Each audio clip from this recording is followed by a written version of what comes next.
For the split squat iso, I want you starting in a half kneel position with your toes, back toes tucked under, front heel on the ground.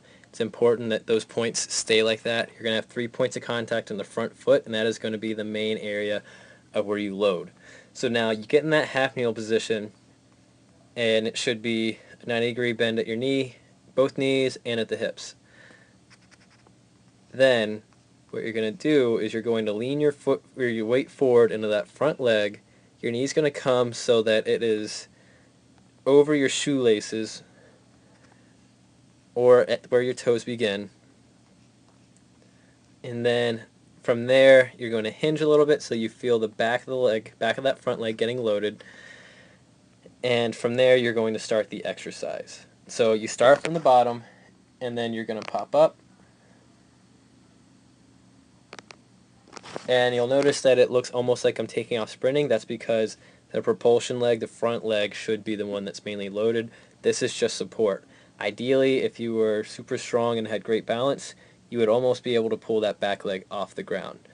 Now, with your eyes, you'll notice I'm actually looking a little forward or far down, more so than I want. I actually want your back to be nice and... Whoop, let me try that again. I want your back to have a nice alignment so that my head should actually be up against this line, my eyes looking about 10 yards ahead.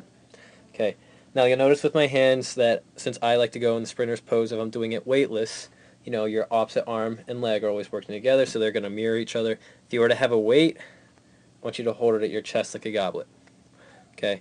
And so you're going to hold for the amount of time that is recorded, and then you're going to pop back down. When I pop back down. Okay? So, now the other thing is, you'll notice from the anterior view, it's very important what that knee is doing.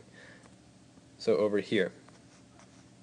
So ideally, when you come on up, that knee should be, again, right over your foot, maybe a little bit out, but ideally it should be kind of in line with your middle toes.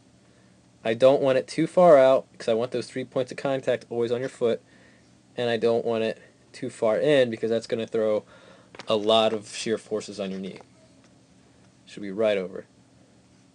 And then that's the split squat iso.